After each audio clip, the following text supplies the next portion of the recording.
Magandang hapon na naman sa inyo mga suki naming tagapakinig. Narito na naman po ang inyong lingkod, Kuya Perez.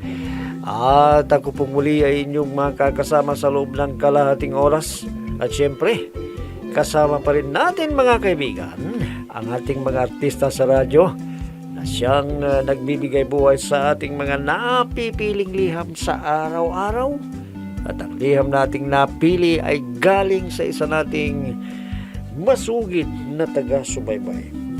At siya po ay itago lamang natin sa pangalang Nardo. Bueno, basahin na natin ang liham ni Nardo, Dear Kuya Perez. Matagal na rin po ako nakikinig sa inyong programa sa radyo. Tuwing hapon, Kuya, ay nakikinig din ako at tuwing hapon ay inaabangan ko po kayo dahil pinapakinggan ko po ang mga pinapadalang liham sa inyo na inyong pinapayuhan. At kaya po ako lumiham sa inyo, Kuya, dahil gusto ko rin pong makahingi ng payo dahil sa aking problema. Itago na lamang po ninyo ako sa pangalang Nardo, 28 taong gulang, at may asawa na po ako, Kuya. Kaya po ako lumiham sa inyo dahil meron din po akong problemang dapat kong ihingi ng payo. At para malinaw sa inyo, Kuya, ganito po nagumpisa ang aking problema, Kuya Perez.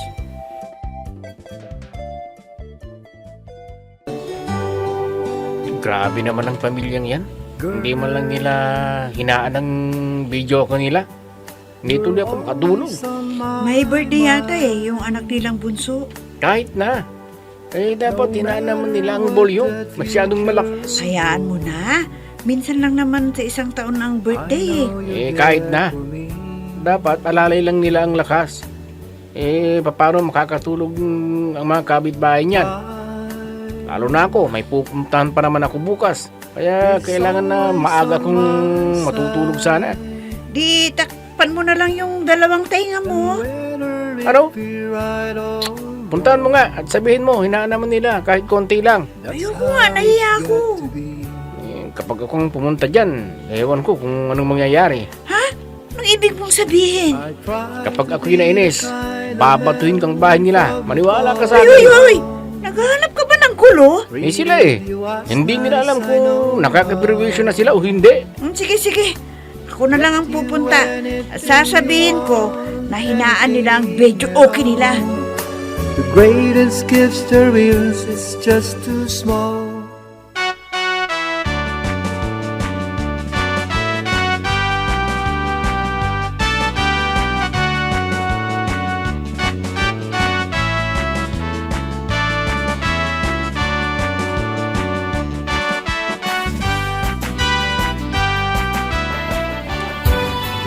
Saan ka ba galing, Sally? Kina Kuya Bong, Inay. Sinabihan ko na hinaan nila yung video okay nila kasi ang lakas-lakas. Hindi daw makatulog si Lando at saka may pupuntan bukas na maaga Ay, dako. Wala ka nang magagawa sa pamilyang yan. Kahit walang okasyon, lagi nang nag-video okay. Hindi na nagsawa. Kaya nga po, Inay nakakaistorbo sa kapitbahay. Hindi na sila nahiya. Isinumbong mo sana sa barangay. Maaga pa naman, Inay. Diba, may batas na dyan hanggang alas 10 lang ng gabi. Kaso ayaw naman nilang hinaan. Ang lakas-lakas pa rin. Kala ko sinabi mo na. Oo, kaso hindi nila hininaan. Mas lalo pa yatang nilakasan Parang sinasadya. Dapat, ireklamo na yan sa barangay para itigil na nila yan. May oras nga po, Inay. Di pahinaan lang nila sana. Masakit sa tenga. Damdamin ko.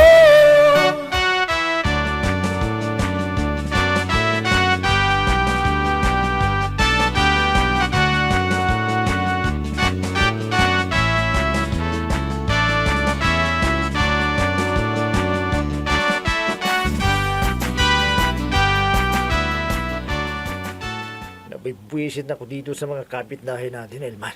Oh, bakit naman? Biruin mo naman, ha? Nagsumbong pala sila sa barangay kagabi. Birthday naman ng bunso natin At isa pa, Wala pang alas 10 nang nagvi-video okay tayo. Bakit sila nagreklamo? Sobra naman sila. Oo nga eh. Kapag ako'y nainis, Elma, may kalalagyan ng pamilyang yan. Lalo na yung Nico na yan. Kala mo kung sino? Isa pa, Bong. Birthday naman yun. Dapat, intindihin naman nila. Hindi ba dapat lang? Dapat lang. Palibasa, hindi sila marunong kumanta eh. Kaya naiinggit lang ang mga yan. Sa bagay nga. Oh, anong gagawin natin kung ipapatawag tayo sa barangay? Kaya mo na yan. Wala yan. Wala rin magagawang pamilyang yan.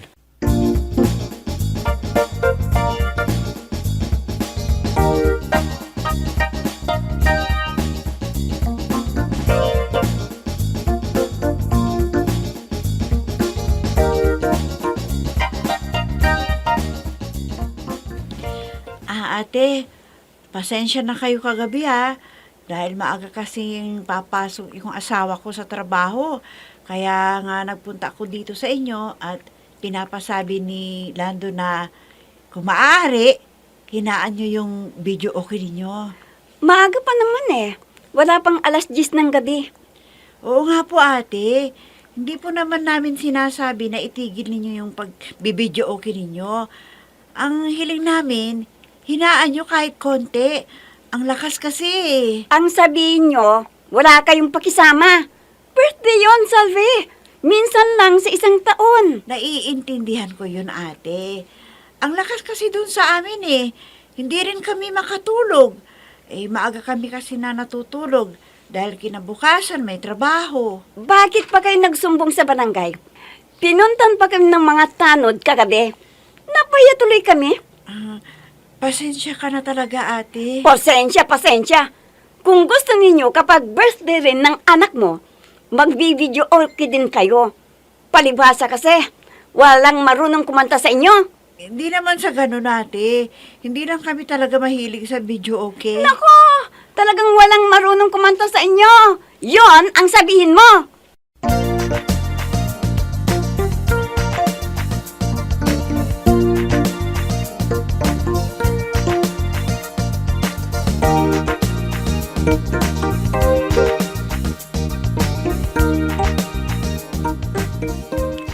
Napakawalag talaga ng leti na yon.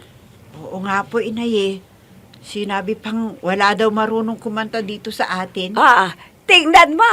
Nagyabang pa ang walang hiya. Hayaan nyo na inay. Dako, kapag ako ang nakasalubong dyan, may kalalagyan talaga ang lete na yon. Kaala mo kung sino. Inay, sadyang may mga taong ganyan. Hindi marunong makisama sa mga kapitbahay nila. Kahit nakakapirwisyo na sila. Dikit-dikit na kasi ang mga bahay dito sa atin. Kaya kapag may mga ganyan na okasyon at nagvi-video okay, dako, asahan mo na talagang maingay. Alam nyo, Nay, kung may malilipatan lang kaming ibang bahay, alis na kami. Kasi ayaw namin ng away eh. Siksikan ng mga bahay dito. Kapag may masusunugan, ako, damay lahat. Yon ang isang nakakatakot dito sa inyo. Hindi lang yung video okay, kundi kapag may sunog, damay-damay na.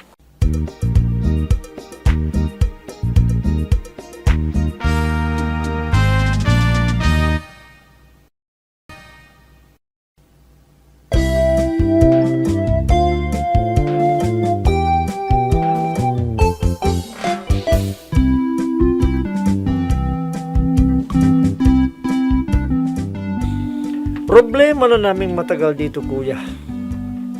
Ang isang kapitbahay namin na sa tuwing may okasyon sa kanila, napakahilig nila sa videoke. Buti na lamang, kuya, kung nasa tama lang yung lakas. Sobra naman, kuya, talagang nakakatulili sa tenga.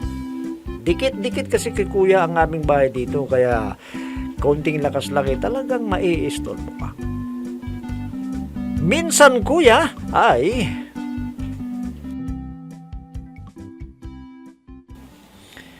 ano bang problema mo sa akin, ha, Nato? Wala po, Kuya Bong. Hindi. Kalat na dito sa barangay natin na kapag nagbibideo kami, lakas-lakas daw. Di, bumili ka rin ng video mo para hindi ka mainggit sa amin, ha? Hindi naman ako naiinggit sa inyo, Kuya Bong. Ang sa akin lang po, kapag kumakanta po kayo, hinaan lang po ng konti. Kasi malapit ang bahay namin sa inyo. Ang lakas masyado.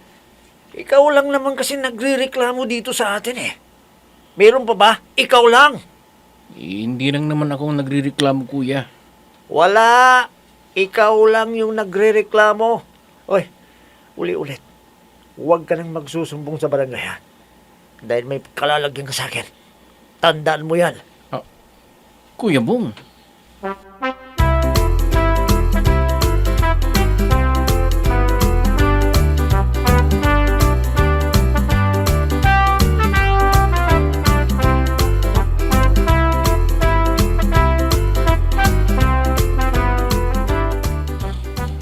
Ano? Pinagbantaan ka ni Kuya Bong? oo, Salve. Ang sama pala ng ugali ng Kuya Bong na yun. Pati yung asawa niya. Bakit? Anong ginawa sa'yo ni Ate Elma? Wala naman. Kaya lang, pinagsalitaan din ako ng masasakit na salita. Problemang mga ganyan, nakapit bahay. Sakit ng ulo. Tayo pang lumalabas na masama, na hindi tayo marunong makisama daw. Kung may malilipatan lang sana tayo eh. Ano kaya kung doon muna tayo sa amin? Gagawa tayo kahit maliit na kubo lang. Hindi pwede. Malalayo naman ako sa trabaho ko. Kaysa naman may masamang mangyari sa'yo. Pinagbantaan ka na pala ni Kuya Bong. Baka kung anong gawin sa'yo. Huwag kang mag-alala. Hindi ako magagalaw ni Kuya Bong. Dahil nakablatter na siya.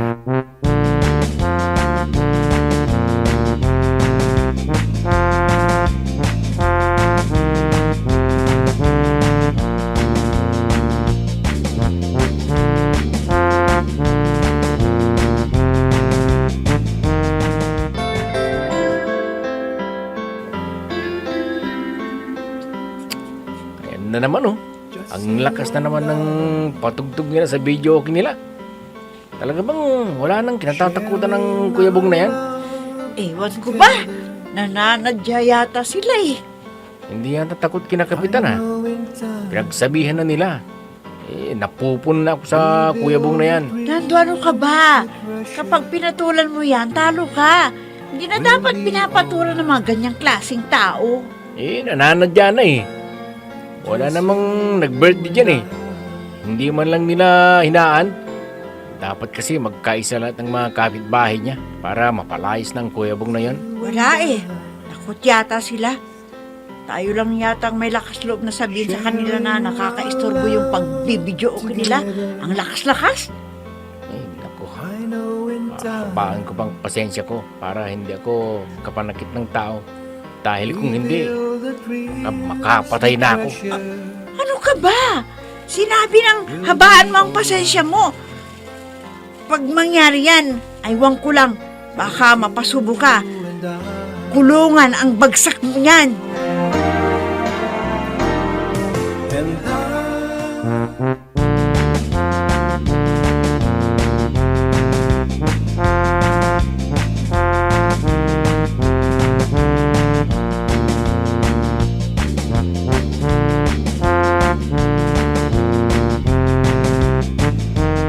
Nay, pwede bang pakiusapan niyo yung asawa ko na doon muna kami titira sa amin? Baka mapasubo lang siya dito eh. Oh, hindi ba't sinabi mo na yan sa kanya? Sinabi ko na nga po. Oh, anong sabi niya sa iyo? Sabi niya, malalayo daw siya sa trabaho niya. Talagang malalayo siya sa trabaho niya at mahihirapan siya. Samantalang kung dito kayo, malapit lang. Kaso nga po, inay, kagabi, muntik na hindi ko siya mapigilan eh. Sugurin na sana si Kuya Bong. Papaano kasi nagbibidyo okay na naman at ang lakas-lakas. Bakit? May okasyon ba? May birthday sa kanila? Pagkaalam ko po, wala naman. Kaya lang, Ang lakas-lakas! Nakakabingi na! Pati mga bata na nag-aaral na iisturbo. Nako, dapat pala sa kanya, petition din na siya para mawala siya dito sa atin, ang bong na yan.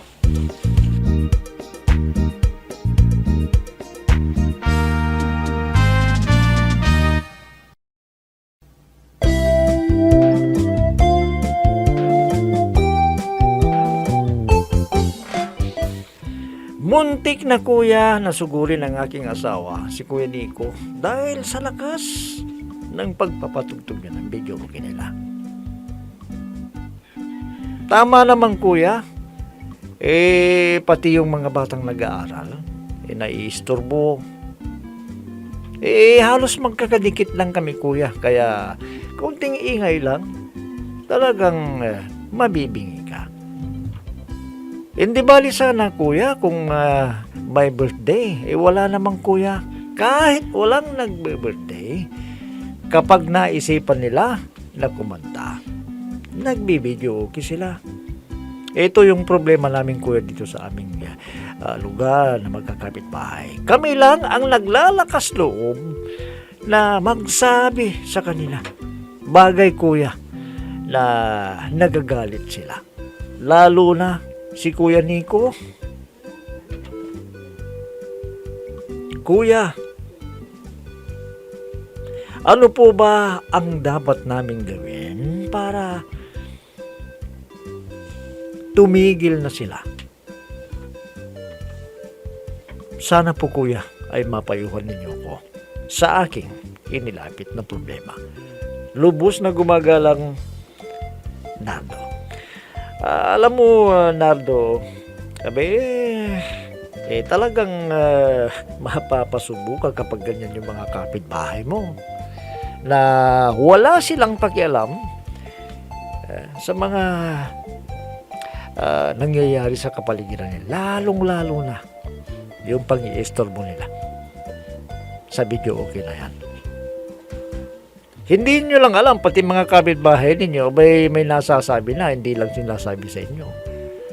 Kayo lang yung naglakas loob na sabihin sa kanila dahil talagang nabibingi na kayo. Okay lang naman siguro kapag may birthday, medyo hayaan nyo. Dahil may oras naman yan hanggang alas 10. Pero kapag nagbibideo okay naman sila lang kahit wala sa okasyon, talagang nakaka-istorbo yan. Lalo na kapag wala sa oras. Ang lakas-lakas. Sino ba naman ang hindi maiistorbo? O yung mga bata nag-aaral. Talagang maapektuhan ang kanilang pag-aaral dahil dyan. Kapag naririnig nila yung sound na yan, sobrang lakas. Kahit saang lugar na yung nangyayari yan. Kaya nga lang, siguro, nakukuha nila sa inuman. Pero yung mga taong hindi umiinom, hindi mahilig uminom, paano naman sila? O kagaya ng asawa mo, hindi yata mahilig uminom. Talagang hindi nila mababarkada yan. Siguro yung mga ibang kapitbahay ninyo naiimbitahan sa inuman, kaya okay lang naman siguro yung video okay kahit malakas. Pero hindi nila alam, talagang may nagagalit na. Ang gawin nyo na lang, mag-usap-usap kayo sa barangay. Total, pwede namang hinaan yan kahit na mag-video okay sila kung may tamang kalakasan lang. Hindi yung talagang naka-volume yan. Talagang mabibingi kayo.